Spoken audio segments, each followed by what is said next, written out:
यह कहानी है एक ऐसे खेल की जहां 22 गज की पिच पर सिर्फ रन नहीं अस्तित्व तय होता है। स्वागत है शून्य से अनंत तक में। अध्याय 2, स्थिरता का बीज। रात बनारस की प्राचीन सीढ़ियों पर धीरे धीरे उतर चुकी थी। गलियां अब भी वहीं थीं, पर दिन के कोलाहल की जगह एक भारी रहस्यमयी खामोशी ने ले ली थी। ऐसा लग रहा था मानो शहर सोया नहीं हो, बस अपलक आंखों से गंगा की धारा को निहार रहा है।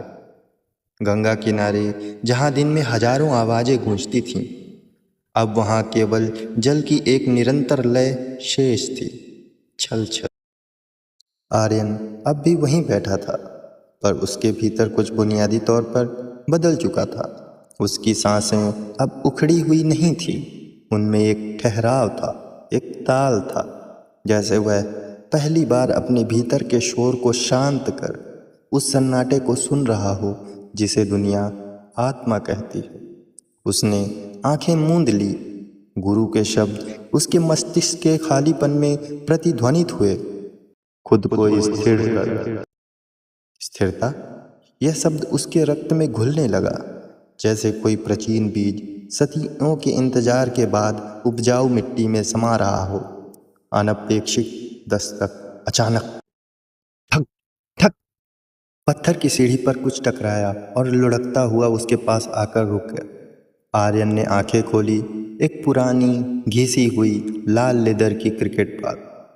उसने चारों ओर देखा, पर घाट के उस विस्तार में कोई न था। हवा भी जैसे किसी के आने की प्रतीक्षा में थम गई थी। उसने गेंद उठाई। जैसे ही उसकी उंगलियां उस खुरदुरी सतह और उभरी हुई सीम पर पड़ी, एक विद्युत सा प्रवाह उसके शरीर में दौड़ गया।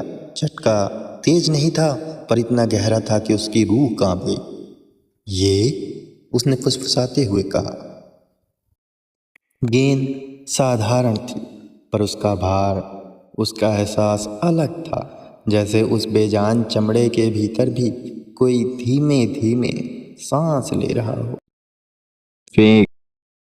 एक भारी आवाज अंधेरे के कोने से उभरी।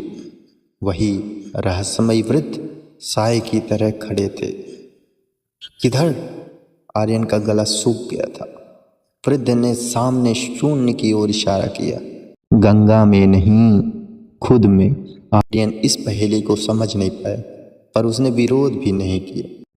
फेंक, पर भागना मत। वृद्ध के शब्द आदेश नहीं, एक चेतावनी थे। आर्यन खड़ा हुआ था। उसने गेंद को अपनी हथेलियों के बीच भींचा। पहली बार उसने अपने पैरों के नीचे की जमीन को सिर्फ स्पर्श नहीं किया, बल्कि उसे महसूस किया। जमीन ठंडी थी, कठोर थी, पर पूरी तरह स्थिर थी। उसने गेंद फेंकी। गेंद हवा में गई, शुरुआत में साधारण, सीधी, पर जैसे ही वह आर्यन की पहुंच से दूर हुई, समय का ताना बाना बदलने लगा। गेंद की गति अचानक धीमी लगने लगी। आर्यन की आंखें, जो अक्सर तेज गेंदों के सामने झपक जाती थी, आज उस उड़ती हुई गेंद के एक एक घुमाव को गिन पा रही थी। ये क्या हो रहा है? वह दंग था। गेंद वापस आई, पर वह गिरी नहीं। वह उसी दिशा में धीरे धीरे लौट रही थी, जैसे कोई अदृश्य चुंबकीय शक्ति उसे खींच रही हो। ठप, गेंद वापस उसके हाथ में थी। आर्यन की धड़कन एक पल के लिए थम गई। ये कैसे मुमकिन है? वृद्ध के चेहरे पर एक कुटिल पर शांत मुस्कान थी। तूने पहली बार गेंद को नहीं, खुद को फेंका है। जो भीतर से स्थिर होता है, वह संसार उसके पास खुद लौट कर आता है। आर्यन को समझ तो कुछ नहीं आ रहा था, पर अनुभव सब कुछ हो रहा था। उसने फिर से गेंद उठाई। इस बार उसने आंखें बंद कर ली। उसका पूरा ध्यान अब गेंद पर नहीं, उसके पैरों और रीढ़ की हड्डियों पर था। जमीन, सांस और केंद्र। उसने गेंद फेंकी। इस बार समय पूरी तरह रुक गया। वह समय के प्रवाह से बाहर खड़ा था। गेंद हवा में स्थिर थी, पर स्थिर होकर भी वह गतिमान थी। आर्यन को अपनी रीढ़ के सबसे निचले हिस्से में एक हल्की सी ऊष्मा, एक सुनहरी चमक महसूस हुई। मूलाधार? उसे इस चक्र का नाम नहीं पता था, पर उसे उस जड़ का एहसास हो गया था जहाँ से ब्रह्मांड की ऊर्जा फूटती है।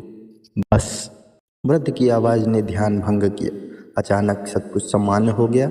गेंद जमीन पर गिर गई। हवा फिर से बहने लगी और समय की सुइयां फिर से टिक टिक करने लगी।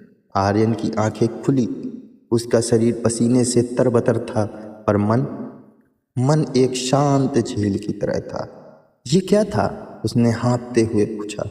वृद्ध पास आया और उसके कंधे पर अपना भारी हाथ रखा। शुरुआत।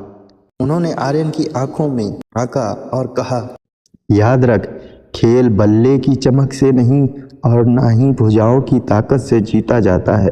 खेल तब जीता जाता है जब तू खुद से भागना बंद कर देता है। आर्यन निशब्द खड़ा था। उसके भीतर अब हजारों सवाल नहीं थे, बल्कि एक निश्चित दिशा थी। पर दूर अंधेरे के उस पार, जहाँ घाट की परछाइयाँ गहरी थी, वही लाल आंखें फिर से चमकी। इस बार उनमें क्रोध नहीं, एक घातक उत्सुकता थी। एक ठंडी आवाज गूंजी, स्थिरता, बहुत दिलचस्प। गंगा बहती रही, पर उस रात की लहरों ने मिट्टी को एक साधारण लड़के के भीतर एक योद्धा के जन्म की गवाही दे दी थी। क्या आप बता सकते हैं वो लाल आंखें किसकी थी? धन्यवाद। मिलते हैं अगले अध्याय में। तब तक के लिए सुनते रहिए शून्य से अनंत तक।